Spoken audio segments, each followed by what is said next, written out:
didn't tell them to. We agreed that it was going to be hard not to be. Yeah. I asked out of sympathy. Yeah. You don't want to be cagey. Yeah. But what would you like to tell us that other people haven't told us yet? I don't know what they told you. So Ben Evans didn't tell us very much at all. So what? But he was so entertaining. Very entertaining. Very entertaining, yeah. But what can you tell us about the start of the season? Where might we pick up? I mean, we know we're gonna go right back to the cliffhanger. You literally pick up seconds after that. Right. Well, what can I tell you about the first episode? I wrote it, and this is one of the most fun collaborative processes I think we've had in a long time. To open the floor to all of the writers and all the brain trust of Supernatural, actually, and say, so, okay, you got it. What do you want to do? Because that's part of what Cass gets to be. He's declared himself God. He's really pissed at his dad, who never came home. He sees a lot of problems everywhere. He went looking for him in that storyline back in the day. And, before crap goes horribly awry, as things do on television, we have, like, some fun with things that he might do with unlimited power. So,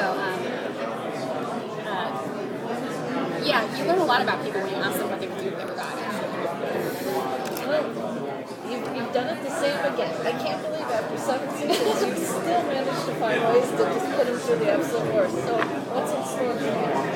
Well, his wall just broke. Yes. And he managed to pull it together to go help his brother at the lab, try and stop Cass. But we will start to see what that really means as the wall is down. I mean, we were pretty specific about what the repercussions of that wall coming down would be. Cass listed this terrible list of basically, like, you're going to be a drooling mess, you might die, hallucinations, just things that cannot be fixed. And Death also said, don't even scratch the wall, right? So, we're not going to let him off scot-free, of course, and this becomes a pretty major storyline. What's wrong with Sam's head? And something that Dean points out when this starts to happen is that this is not like being hexed by a witch or something. This is like a true break in Sam's sort of psyche, that maybe this is something that can never be fixed. So it's kind of a different sort of problem than the boys have faced before. It's just like the thing that Sam has now earned in a certain way over years and years of being pummeled with more than pretty much anything on earth. So that was an interesting kind of problem to look at and figure out how to solve, really, or at least work into the season. And what sort of toll is that going to take off Dean? I imagine Dean has a lot to deal with in the first part of the season. As usual, Dean is worried about Sam, and Sam is worried about Dean as ever. This is sort of like the core. This is the foundation on which Supernatural is built, is these brothers worrying about each other. But Dean has suffered an enormous amount of loss coming into this season, and if he wasn't running and gunning to try to save the world at all moments, he would probably just collapse, I think, under the weight of it. Or, just like drink and pick up chicks, but that would be his version of collapsing, maybe. But we find him in a place where he has a lot of kind of soul searching to do, and he has to ask himself really why he does what he does. I think in the face of everything that's happened to him, the losses he and his brother have seen, all the stuff that just happened to him in season 6, we brought him now to the point where he has to ask himself why he's doing it.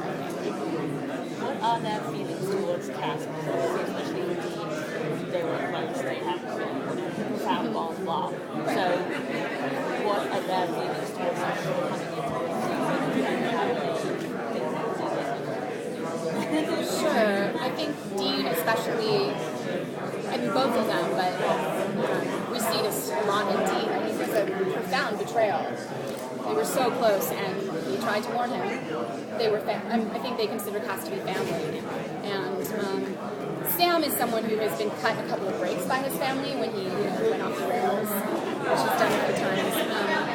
And Dean just feels like Cass is completely lost to that. Sam is more likely to try and give someone another chance in this instance. But I think for Dean, this just comes from a place of just despair that he's lost this person. He doesn't have that many people. They don't have a lot of friends on Facebook. We're all dead. They have a lot of like in memoriam pages on Facebook. We were talking a little bit about possible new characters to help along the journey that you could then kill off later. Can you tell us something Still about got our number. new people that might be joining? Any female characters that might be? Yes. He's shot his scenes. He's such a head. Are there female characters? New female characters? The character that's popping to mind right now, because I always blank when I get asked any questions. You will meet an old friend of Bobby's, the guy, who helps him from time to time. He is hip to the supernatural, but he kind of is a bit of a conspiracy theorist about it. Like, he's watched way too much X-Files. So a typical statement for him would be, yeah, they're shapeshifters, but you know the government created them. He has sort of his own take on things. Sam and Dean go seek some help from him and, end up getting caught in a booby trap in his house because he doesn't trust anyone. He's a little off his rocker. So he's a fun one. We introduce people throughout the season. I mean, we need a stable of them. So we keep dropping them down pits and immolating them. And, yeah. What about recurring characters? I know that although this is supposed to be coming back in 2 years, is there anyone else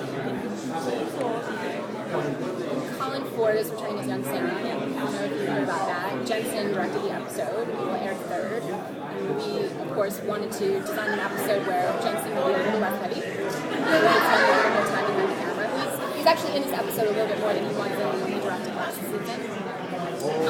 But it deals with the case that Sam was helping his brother and his father work in a nearby town. They sort of dropped him at a motel and said go to school, and then wouldn't stop calling him for information and translate this Japanese book and whatever. And then he met a girl, and it's about the girl he met when he was 14.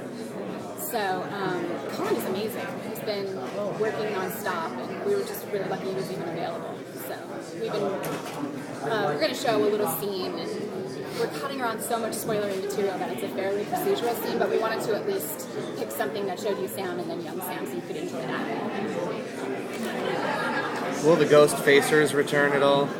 Do you love them? Yeah. She's wearing the shirt. I figured I'd ask. Yes. Oh yeah. We get pitched ideas for them, and we want to bring them back. We just haven't had the right situation for them, but we love them. I mean, eventually we'll do it. Sure.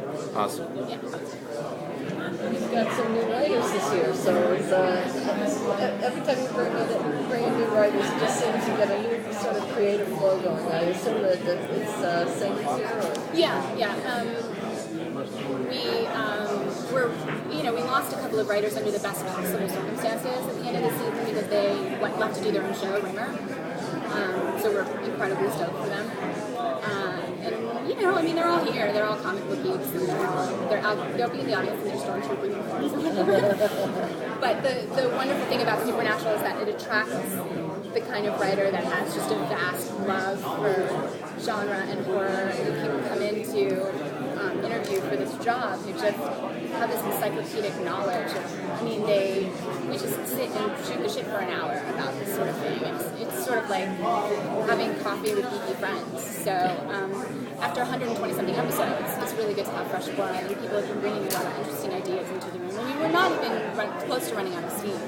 I'm really proud of the work that's happening this season. I think it's fresh and non-redundant, and I think it'll be fun.